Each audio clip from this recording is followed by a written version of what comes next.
Tokyo से।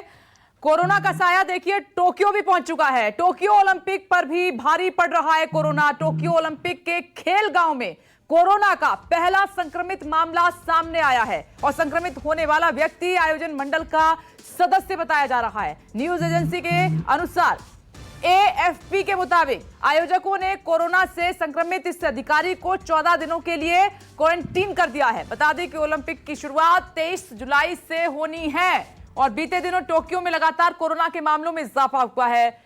Doctor DK Gupta, आप देखिए इतनी सावधानी वहां बरती जा रही है टोक्यो में, वहां तक नहीं छोड़ रहा है कोरोना हाल, तो भारत की तो स्थिति पर और चिंता बढ़ रही है हमारी।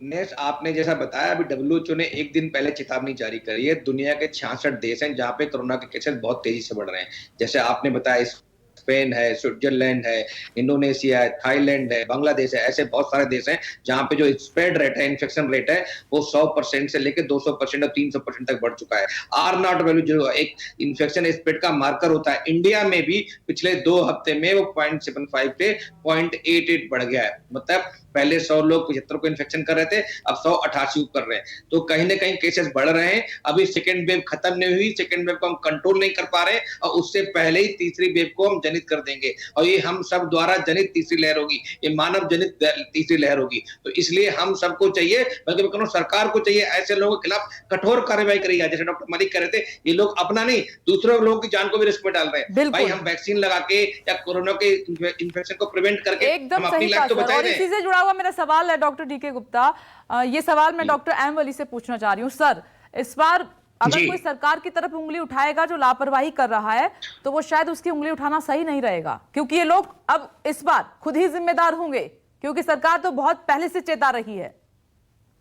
हाँ, अब सरकार को भी तो समझ आ गई है ना कि कैसे हमको लोगों को चेताना है और सरकार बराबर चेता रही है। और ये जो शब्द निकाला है रिवेंज टूरिज्म का, ये बहुत खतरनाक है। मैं तो उसको बहुत सीरियसली लिया कि ये क्या भाई, ये रिवेंज टूरिज्म क्या होता है? आप मतलब घर में कैद थे अपनी सुरक्षा के लिए, अब आप बाहर निकल पड़ेंगे, तो ये तो बहुत ही मतलब अमानवीय बिहेवियर है। I fully agree with doctor Malik and previous speakers, doctor Arvind and doctor Gupta. इस समय हमको सावधान रहने की जरूरत है, नंबर 1।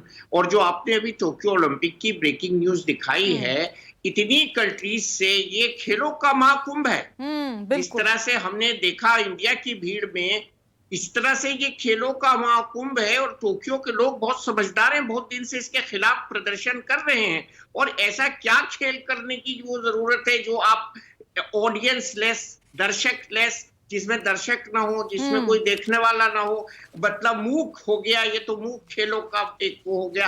तो जब हम 1 साल के लिए किसी इवेंट को पोस्टपोन कर सकते हैं, बच्चों की पढ़ाई को पोस्टपोन कर सकते हैं, घर से निकलने को पोस्टपोन कर सकते हैं, तो हमें बहुत सीरियस होना पड़ेगा और अब अंतरराष्ट्रीय एजेंसियां इसका संज्ञान लेगी। जो बहुत महत्वपूर्ण बात आपने कही है। और भारत में भी चाहे वो कांवड़ यात्रा हो या फिर जो टूरिस्ट आ रहे हैं उनके लिए दरवाजे खोल दिए गए हैं, ये सब हमें सोचना पड़ेगा। अगर हम यहां पर परमिशन देंगे तो लोग तो आएंगे, फिर तो सरकार को भी गंभीरता से ये सारी बातें लेनी होंगी। वक्त इतना ही है, आप सभी का बहुत बहुत शुक्रिया। लेकिन ये चर्चा, पूरी उम्मीद है कि जो भी हिंदुस्तान की जनता इस वक्त न्यूज 24 सुन रही होगी, न्यूज 24 को देख रही होगी, एक्सपर्ट्स को सुना, वो जरूर जागरूक होने की कोशिश करेंगे और दूसरों को भी करेंगे। एक छोटा सा ब्रेक, फौरन लौट रहे हैं।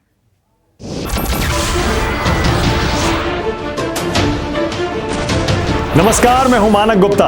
अगर आपको हमारा ये वीडियो पसंद आया हो तो इसे लाइक और शेयर जरूर करें और हां, हमें सब्सक्राइब और फॉलो करना ना भूलें ताकि आप देश और दुनिया की कोई खबर मिस ना करें।